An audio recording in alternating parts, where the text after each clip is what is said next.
live for the MaddenCast special edition. It's going to be Vols tonight along with Cincy. Cincy, how are you? I'm pretty good. Just opened up me a juice box and I'm ready to go. It's apple juice, like the Minute Maid one, 100% juice. Pretty Well, excited. as long as you don't have any food like OMG, I think we'll be all right. Well, I could probably like slurp on my my box juice to kind of create like a OMG type effect. Yeah, that would probably work pretty good. All right, we got a couple topics coming to y'all tonight. I know probably a lot of people won't be on here watching it, but this is going to be more for beginning Madden 20. Something somebody can go to YouTube and watch on our YouTube page. We're going to cover the last season of Madden 20, and then go into the Archer Watch. And I think you're going to announce the winner. Is that right? Oh yeah, I think we had something to announce, didn't we? Yeah. What was that? Let me find my notes. Oh yeah, there it is. And then we're going to do a 10-year sim, and then talk a little bit about Madden 20, and then at the end we have a special announcement to make to the league. So we'll get started with just the last season of Madden. I know it wasn't a very, it was productive, but it wasn't a very, what's the word?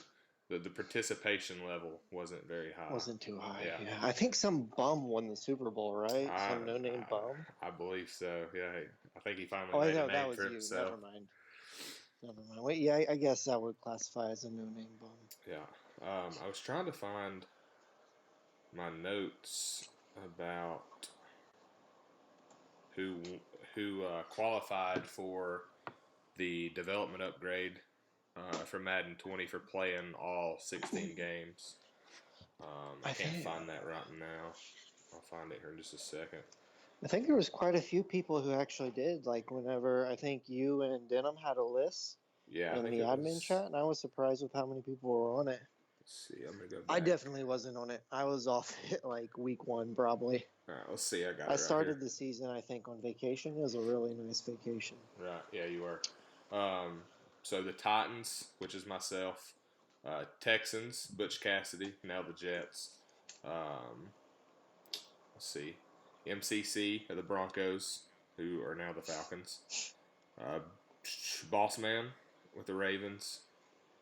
Devo for the Bears. Devo, however you want to say it, and then Mex with the Raiders. So we had six out of 32. So it's not awful. Um, Yeah, so it's pretty good. So happy about that. So I don't. We said development upgrades with that initially. I don't know. I've not looked too much into Madden 20, but I would imagine they still have development upgrades in there. yeah, Um, we'll have to take a look at things yeah, and but see, but they'll definitely get something. that's probably It what it'll sounds be. like development upgrades are going to be super valuable Yeah, this coming cycle, but we'll touch more on that in a bit. yeah. But other than that, I mean, like you said, I played midden player in the Super Bowl. I beat him 24-10, so I won the Super Bowl. And the NFC side was kind of a mess of things. I know we had one sim, I think, in the NFC side, and I think we had one sim on the AFC side. But like the Yeah, top two seeds in the NFC, I think they only played like a combined 6 games all season. yeah, I And remember something midden crazy player like that. was one of them. I think he played maybe 3 games, and then he went on a roll in the playoffs, won 2 games, and then played me in the Super Bowl. So it was I think definitely whenever, if I different. remember right, whenever we got to like the NFC and AFC championships, there was a chance that there were going to be like two teams playing each other, and like both of the owners were new owners. Yeah, yeah. I think that was. And I think Min was one of those two Yeah, he had two just owners. joined, and the Seahawks guy just joined too. Both of them were new this past season, and I think they both stuck around for Madden 20. So that's exciting. Yeah. But anyways, and with me winning the Super Bowl, I got to throw this in here. Represent for the AFC South. That's the final 3 years of Madden 19. AFC South, dominated and won the Super Bowl with. Started with Mickey, and then went to Frank, and then went to myself. So Bunch of bums. It's a proud accomplishment for us. And then we had Butch Cassidy too, who definitely made it tough. Yeah. So it's gonna be exciting. Are all 4 of you guys returning to the same team next cycle, or no? Just are some of you going other places? Just me and Frank. Just you? Oh, just you and Frank. Yeah. Who is Mickey going to have? Mickey went to the Saints, I believe. Oh. And then do we Butch have went to the any Jets. word on who's going to have the Bengals next year, this coming year? Let's see. Let me look at my list real quick. I think I filled it. Let me look. Let me make sure. It was a hard decision for me to let go of the Bengals, but like all of the Bengals roster moves this offseason have been horrendous. The rookies that were coming in were boring. Like they're good rookies, and like they're good additions to the IRL team. But like I don't want no rookie linemen, So right. I'm going to the Cardinals. I'm going to ruin a perfectly good first overall draft pick. It doesn't look like the Bengals have been picked yet. I'll have to look at it and update the owners list, because I think the Bengals and the Panthers are still open, I believe. I think I thought the Bengals were the only team that could be the case too. I might have filled the Panthers. I can't remember. So yeah, I think that pretty much covers the last season of Madden 19. So we'll move in, and I'll let you take over for this part with your first Archer Award winner. 19. So all cycle long, I've been tracking pretty much all the standout players. We had a huge list. Season 1, slowly but surely, that list has been dwindling down, and I feel like at this point in time, at the end of this season, we can officially say there is one player who deserves the Archer. And for those of you who are not familiar with what the Archer is, and if you're not familiar with what the Archer is, like, why are you even in this league, because I just been talking about it all season long, but whatever. What the Archer is, it goes to the player that when we look back on this cycle, they will be the player that sticks out. They will be the most memorable player. And honestly, there's only one player we can give it to, and that one player is, drumroll please, John Ross of the Cincinnati Bengals. So, yeah, I proudly present this award to myself and John Ross. No, I take it all back. Though there was a point in time when John Ross was strongly in the runnings, but then, yeah, I suck. So the actual drum roll, the winner of the Archer Watch is an individual that I said I would give it to if they met a certain circumstance. And the owner of this team responded to that challenge. The challenge was get 2,000 rushing yards. He got the 2,000 rushing yards, and then he continued to just obliterate with his running back. The Archer goes to Wood. No surprise, he goes to Wood and his Rams. Todd Gurley will be representing. So there you have it. Todd Gurley, the machine that can't be stopped. Congratulations to Wood. I know I played him one time this past cycle and shut down Gurley a little bit, but I mean he had 3 touchdowns, but he only had 80 yards rushing, and he was just dominant with. He had the run game figured out. That's for sure. Everyone says that this Madden was a passing game and running was on the weak side. Apparently, Wood did not get that memo. So. Yeah, and I definitely did not get that memo. Yeah. But congratulations to Wood for winning the first Archer Watch 19, and I would imagine the Archer Watch will be back for Madden 20. Correct. Okay. Correct. And so, I think I already know who it's going to. It's going to that first overall pick of the Arizona Cardinals at quarterback. I don't even remember his name, but like he's fast and he's got a strong arm. Like it's obviously going to be him. Kyler Murray, yeah. Yeah, that guy. You'll get to see Wood and Todd Gurley firsthand twice a year. So. Oh yeah, I guarantee you, Murray is going to like dance circles around Woods' defense. Like he's going to have Woods' defense on their knees begging for mercy.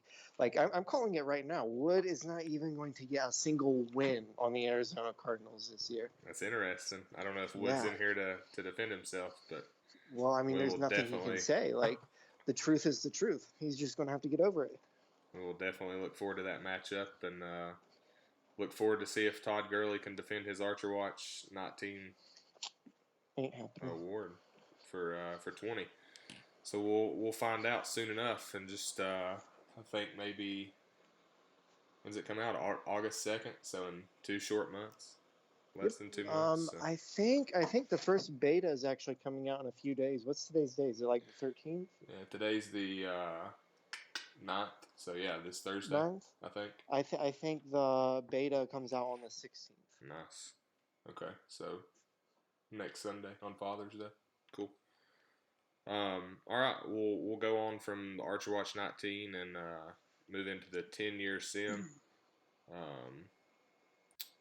If anybody had the Madden app downloaded still, I apologize for all the notifications you got about 30 minutes ago. I did a 10-year sim on our franchise, and it sent a million notifications to my phone at least. And I just had a couple notes that I was going to go over with y'all. I didn't really look too in depth with it, but it was interesting for sure. All right, so according to Forbes magazine, the most valuable team in 2033 on our Madden franchise league was the Washington Redskins. The Cowboys and the Cardinals played in the NFC Championship game. The Cardinals won and moved on to the Super Bowl. The Patriots defeated the Browns in the AFC Championship game. And they moved on to lose to the Cardinals in the Super Bowl. So the Arizona Cardinals were the champions. And I don't. That's something for you to live up to, Cincy. The Cardinals won the Super Bowl, so now you got a lot of pressure on you. Does this mean that I get to go on the wall of champions right now? No, we're not putting you on the wall of champions. Okay. Looking at, have you got a chance to like skim through the rosters? Yeah, so I looked at the roster, and this is pretty interesting. 15 of the 22 starters, so you got 11 on offense, 11 on defense. 15 of those 22 starters with the highest overall were at least the Washington Redskin players or Arizona Cardinals. 15 of the 22. So I thought that was pretty interesting. There was only 2 quarterbacks, I believe, in the 90s. Let me look at this real quick. I'm looking at the Redskins right now, and they have a quarterback in the 90s. He's an 11-year pro. Yeah, so that's Marty. That was Sundance's Sundance's quarterback, Marty Angerer. He's the best quarterback, along with Keon Wiggum, which was Mickey's quarterback that he traded from Amazing. They're both 93 overall. But other than those two, everybody else have an 88. Yeah, Cardinals also have a 99 overall running back. Oh, I see it. Sean Ellison? Yeah, Ellison. 9-year pro. Yeah. So 2 quarterbacks in the 90s, only 5 in the 80s, and then all the other quarterbacks were 79 or below. Very interesting statistic. Looking over all the rosters, it looks like most of the teams, like some teams, like didn't even have like a player like above 85. Yeah, I almost wonder if what happened. The teams that like were standout with a lot of high overall players, if maybe they had their settings set to where it auto upgraded. Because when I'm looking at my stuff, the players on my team with like the 10-year sim, they have a bunch of like skill points. That's how mine was too. They had like 6 to 8 skill points, if not more. I had a corner with like I think it was like almost 11, and I got him up from like a 79 up to a 90. Nice. Yeah, there was only two players that was 99 overall. There was a center for the Jags, and then the running back for the Cardinals, which I found interesting. So I think that was probably it, though. Everybody had their auto upgrades off, and where we were all controlled, it didn't do it. But If anyways, we were it made it smart, we interesting. would have like put out a message to everyone to turn their auto upgrade off or on. Oh, Right. Yeah, we we'll should know have. next time if we do Yeah, it. yeah. It was still pretty cool to do.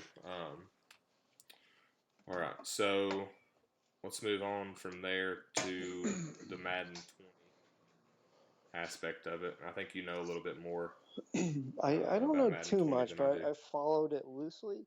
From what I have read and listened to, it sounds like franchise is actually a focus this Madden. I was listening to a video today that was talking about everything coming to franchise, and like it got me pretty pumped. First of all, the guy in the video that I listened to, he was going on about how the game devs pretty much said that franchise is a focus this year. And basically, they're looking at it like a sports RPG, which that's something that I've always kind of viewed it as. Because, like in RPGs, I don't know how familiar you are with them, but like you have your characters and their stats, and like you focus on building up their stats. And that's pretty much what Madden is. Right. Um, I don't know if the RPG community and the Madden community realize how much the two have in common. But going into more specifics, one of the first things the guy highlighted on, I pretty much got a list here of a bunch of things that the guy covered in the video. But he talked about how players, they have goals, and if they don't meet those goals, it can upset them. For example, say you have a wide receiver and he wants so many catches a year or so many targets a year, and you don't deliver that to him, he's going to request a trade. And something that was really big that I heard that really piqued my interest. I'm interested in seeing how it's going to be done, but it said that there's going to be a big change in player ratings. The going from like an 89 to a 90 is going to be a lot more meaningful. And how they are going to do this, they said it would not be uncommon for a team to have multiple players in the mid 50s that are starting. Yeah, I read that. Especially some That's offensive crazy. linemen could be starting in Yeah, the I 50s. think that makes me think and like think back on like past Maddens. I remember when you would never have a player in the 80s as a starter, and then when they changed it to where like you go into the 70s and like that would be a common starter, like that was a big change back then. Right. But the player overalls is going to be shifting, which and something that they said would be a fruit of this is it creates a higher value for like superstar players. Yep. It talked about how developing your players is going to be a lot more of a task, and if you don't focus on it, you're not going to be able to develop your players. And a lot of times, when it talked about the development of players, it said that I'm not exactly sure how it's going to work, but it's going to be more of an even weight in the development. And like the guy that I was listening to talk about it, he was basically saying like how in previous Maddens, how you upgraded your players was either win an award for them or you run them through weekly training. It talked about how like the goals are going to be weighted and like what you do on the field are going to be weighted a lot more. So those elements will have a stronger weight in the pool of everything. It talked about the different development traits. I know a lot of people already know this, but there's going to be like the normal star, superstar, and superstar X factor. Right. It talked about how superstar and superstar X factor, they'll get special abilities, and something that I really found interesting and I think is going to put a lot more higher value on non-drafted players, and that is that superstar traits and superstar X factor traits are going to be hidden. Even when you draft a player, it's not going to tell you if they're superstar or superstar X Factor. If you draft a player who is superstar or superstar X Factor, you're not going to know that they're superstar or superstar X Factor until halfway through the season. The first season, yeah. Yeah, so like that is going to be interesting to see how that works out. I know myself last Madden, when I would draft a superstar player, I would turn around and trade them off and get high value for that. And basically, I was just trading off the rating, you know. Right. So like that would pretty much totally eliminate that from like my pool of tricks, I guess. Something else that the video talked about is that scheme fits are not going to be as much weighted as they were before. So say you're running a 4-3 defense and you go after a 3-4 guy, like you would not have been able to develop that guy previously. It pretty much about how that's not going to be a thing this year. And the reason they gave for that was it had a lot of negative feedback. So it sounds like they've scrapped that somewhat. It talked about how contract renegotiations will be a thing. Like I didn't go too much in detail about that, but like that could definitely be a wrench in some people's buckets because I know a lot of people like to sign their young guys to big deals or their young guys to long deals, and then those young guys progress and they got them on the small deal, but it sounds like they may be able to say, hey, let's renegotiate. Right. And then the only other things I have down on my notes on it is it sounds like the draft class is going to be rehauled. So it sounds like, yeah, didn't go too much in detail about that. The main thing it hit on in draft classes is that the traits are going to be harder to determine. So, which I could see how that's a thing because a lot of people had it down to a science who was going to be superstar and all that jazz. So it sounds like that's not going to be a thing anymore. So I know there's some other game modes, like there's some like the what was that? The like story mode they had. I don't even know. I never played it. Yeah, but like they had the story Long mode Shot, the last I think, two was seasons. the name of it. Yeah, last two Maddens they've had that, but it sounds like that's been scrapped and they're doing some like QB face of the franchise type thing, and it's supposed to be like similar a superstar mode. It's supposed to be similar to the show game, right? And also like the 2K career mode is right. what it said it's supposed to be more familiar to. But I feel like they said the same thing when the previous game mode came out, so I don't know. Yeah, but in that game mode you can only be the quarterback, so it's a little bit different. Whereas the show and 2K you could be any position, and you're kind of stuck just as the quarterback on that. But it'll still be interesting to see for sure. So, you got anything else to add to the Madden 20? That's about all I got. Okay. And just regarding Madden 20 real quick, I will post an updated teams list so everybody knows who is who and the open teams. Pretty sure the Bengals are open and the Panthers might be open. So I think we need at least one more on or maybe two more. And remember, if you refer somebody, they stick a year, one season, you get an upgrade, a development upgrade for referring that owner. So definitely need people in here, even if they're on the wait list. So send them our way if you can. All right, so this is kind of the moment everybody's been waiting for. I feel like we've been teasing this show the whole night, the past couple weeks with a huge announcement. Before you go into that, I know. I've not switched the graphic yet, so I know our expectation for this was that probably not too many people were going to be watching live. Do we have people watching? Yeah. We have 7 currently, but we were at 10 just a couple minutes ago. So okay. Do we know who's all? Has anyone commented and been a part of the chat? Frank Denham, Mex,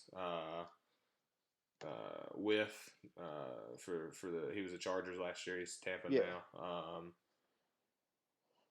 Those are the 5 that have been kind of chatting. Well, Frank's a loser. He can go away. JK. I think that's it though. Okay. So, All right. Go on. all right. So we're going to, of course, we're going to have a preseason tournament for Madden 20, like we always do. But the championship of that preseason tournament game will be our Madden Heads United Hall of Fame game. First ever Hall of Fame game we've had. So after that game concludes, we will have a special broadcast that night to discuss the tournament, who won it, and to have our first ever Hall of Fame induction ceremony. And with that being said, I'll let you announce who the first Hall of Fame inductee is going to be. Here it is. The first ever Hall of Fame inductee of Madden Heads United. Drumroll, please. The Cincinnati Bengals, Cincy Omega. No. Okay, legitimately. The first ever Hall of Fame member of Madden Heads United. If you look on our Discord server, like we've had the Hall of Fame channel like down by the Wall of Champions forever. Yeah, we've had it at least two cycles. Yeah, there were some people this Madden, not saying any names, denim, that were all like, "Let's delete that. Like that's dumb." And like, no, we were saving it for a special occasion, okay? And that special occasion has come. It is time that we induct someone into it. And I think there's really only one person worthy of being inducted into the Hall of Fame. The man who carried Madden Heads United pretty much through our entire first ever year. The man who has pretty much carried this community way before Madden Heads United ever formed, because like a lot of our people have been playing together for many years. The grandfather of us all, I guess granddaddy guru, whatever you want to call him, I don't know. None other than Hotep. We would not be where we are without him. He is the wise man behind the scenes that is still pointing us in the right direction. And if he doesn't deserve it, I don't know who does. If he doesn't deserve it, we might as well forever take down the Hall of Fame channel. So it is with great pride that we announce that he is the first ever member of the Hall of Fame. And honestly, I'm not sure what it takes for other people to get on it. Right. But I feel like if that time ever comes, we will know. Just like we knew in this circumstance.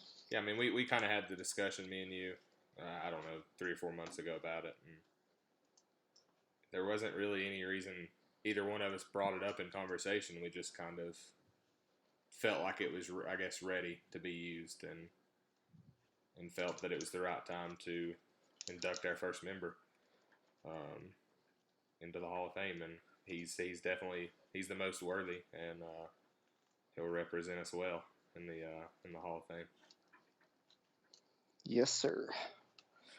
And I don't know exactly how the induction ceremony is going to go. I'll probably at least try and get a text interview with him. We might be able to get him on here and shoot the breeze with us. Right. We'll see. We'll see how it goes. We hope to at least have a written statement. Him accepting the award. We're probably going to have to argue with him, I would imagine, to get him to accept the award. I could see him right now, like fuming behind the scenes, like, "No, Cincy, that's a dumb ideal." Yeah, I have this issue where I have a lot of dumb ideals, and he's always the one to be like, "No, that's dumb. Shut up." But he does it in a kind way, you know. So hopefully, our goal is to get a written statement. Best case scenario, we get him on here and let him have his Hall of Fame speech that he deserves to have. So I hope worst case scenario though would be he completely refuses and he does one of those like FOH videos, that he did a couple times. Yeah. And then we could have Devo make a remix of it. We'll probably have to use Devo's remix of his his last FOH videos. Do you remember the remix? Yeah, it was. Well, we'll have to use that as like the theme song, the theme song for the Hall of Fame ceremony. Definitely, yeah. That's the theme song for his show. it was quite the comedy, grade A comedy. Yeah. All right, that will be that's it for tonight. I guess, unless you got anything else to add. Frank's a bum. That's it. Okay, there you have it. Frank's a bum. Also, Wood is not going to beat the Cardinals at all next year. Okay, Wood's not going to beat the Cardinals. AFC Yep. South reigns as best division in Actually, the Maddenheads United. Cardinals are reigning right now. Remember, the 10-year sim, Cardinals are Super Bowl champion. We're not counting that. The only reason the Cardinals won that shit was because they didn't have a user. That's why they have the best roster. I thought they did have a user. Didn't they go through multiple users? Yeah, but nobody was. I don't think anybody was actually in control of them when I did the sim. Yeah, that would make sense why the progression wasn't set to user only. Right. Because there was no user. Yeah. All right, guys. Appreciate everybody tuning in tonight. I know this is kind of middle of the off season, but we had to get it done. We hoped to do it last month, but it just didn't work out. But this will be it officially for Madden 2019 MHU, and we will be back sometime in August. I've got a baby due July 31st, so I don't know what that's going to look like as far as me doing the shows, but we'll get it figured out. You might just hear some crying going on in the background. I don't know, but we'll figure it out and get some shows ready for August, and I guess we'll post when we plan to start. The first season. The game coming out August 2nd, I would imagine we'll at least wait till the 1st of September to get the updated rosters like normal. But we'll see. We'll see how it goes. But until then, this is Vols signing off for the last time this season along with Cincy. Thank you for being here and have a good summer. Peace.